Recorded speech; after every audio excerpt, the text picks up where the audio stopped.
राहुल गांधी उस मंच पर थे, सोनिया गांधी उस मंच पर थी, प्रियंका गांधी उस मंच पर थी।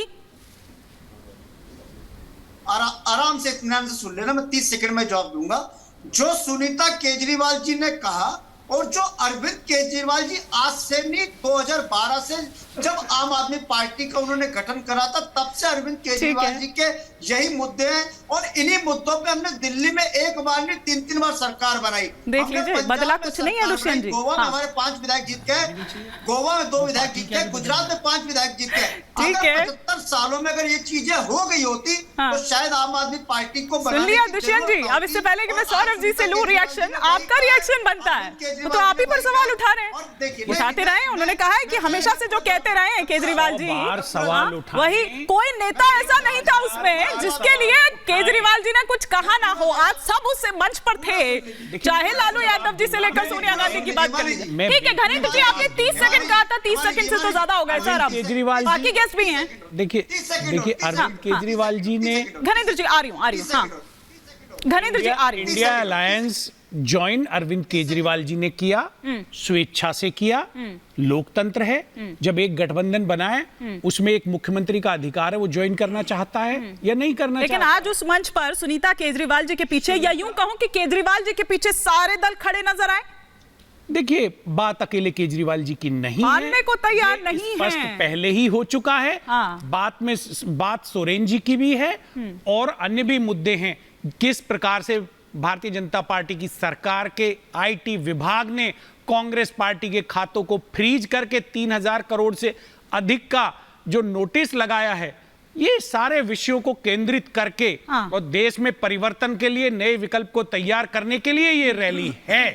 और अरविंद केजरीवाल जी की और उनकी धर्मपत्नी सुनीता जी की अपनी पार्टी है, उनका अपना निर्णय है, उनकी स्वतंत्रता है, उन्हें क्या बोलना वो तय करेंगे, ये कोई अन्य दल थोड़ी ना तय करेगा। तो उन्होंने लोकतांत्रिक तरीके से अपने उसका प्रयोग किया है, उसमें गलत क्या है बोलने के लिए, लेकिन बोलते बोलते वो आप पे ही जो है आरोप लगाने लगते हैं। ये एक बहुत ही गंभीर विषय है। बोलते बोलते आरोप, और आप ये देखिए कि मैंने पहले ही कहा कि केजरीवाल जी की तस्वीर लगी हुई थी बड़ी बड़ी, एक इस तरफ की कोई भी नेता अगर बोलता तो उसमें केजरीवाल जी जरूर आते, लेकिन केजरीवाल जी को हटाया गया, तब उसके बाद आगे की जो भी कार्यक्रम है वो शुरू होता है। मानी जी, ये पूर्ण रूप से शुद्ध रूप से करप्शन का जो कुनबा है वो इकट्ठा हुआ था। एक दूसरे के ऊपर जो इस समय बड़े बड़े आरोप लगे हैं, जो गिरफ्तारियां हो रही हैं, कई लोग वहां पर बेल पर हैं। और देखिए वहां पर सीधा सीधी बात मैं कह रहा हूं, मैं अभी भी मेरे बात का जवाब नहीं दे पाए उन्होंने। मैं साफ साफ कह रहा हूं, वहां लालू यादव के पुत्र तेजस्वी यादव थे, मुलायम सिंह के पुत्र जो है अखिलेश यादव थे, वहां पर फारूक अब्दुल्ला कश्मीर की जो फैमिली, उमर अब्दुल्ला उनके बेटे। अरे सीताराम सुनिए ना, एक मजेदार बात और हुई, सुनिए ना, एक मजेदार बात और हुई। डायरेक्ट को अपनी जगह बदलनी पड़ती है क्योंकि ये छोटी जो उनके साथ में वहां पर, तो अरविंद केजरीवाल जी ने इंडिया अलायंस का ब्लॉक ज्वाइन किया, इसलिए आपने उनको जेल भिजवाया। सारी लड़ाई ये है। एक मिनट सुन लीजिए, केजरीवाल की आस्था है लोकतंत्र को बचाने में। जो अभी समाजवादी, अरे बहुत आपको सुन लिया भैया, केजरीवाल की आस्था लोकतंत्र बचाने में है। केजरीवाल ने उन शक्तियों का साथ चुना वहाँ देश में लोकतंत्र को बचाना चाहते हैं, इसीलिए आपने उन्हें जेल भेजने का काम किया। करके प्लीज, 2 साल से केस चल रहा था, आपने 2 साल पहले कुछ कह रहे हैं, समझ आ चुके थे। इस तरह से नहीं, एक सेकंड आप दोनों को रोको, इस तरह से नहीं। दुष्यंत जी एक कर आप अपनी बात को रखिए ना। एक बार वो सपा को कुछ कह रहे हैं, उनको एड्रेस कर रहे हैं। बार समझ आया, लेकिन मैं समझ में आ रहा हूं भाई साहब, आपके राहुल गांधी जी करके प्लीज एक कर आस्था नहीं है। राहुल गांधी जी दबाना चाहते हैं, लोकतंत्र को कुचलना चाहते हैं। अरविंद केजरीवाल को अकेला मत समझना, अरविंद केजरीवाल के साथ पूरा इंडिया से समझ नहीं आ रही है। एक कर रखते हैं अपने बात। दुष्यंत जी एक सेकंड, वो कुछ कह रहे हैं सपा से, सुनिए ना, एक कर डराना ऐसे समझ नहीं। अरे सर, यहाँ तो इत्मीनान से थोड़ा सा कमजोर करना चाहते हो क्या?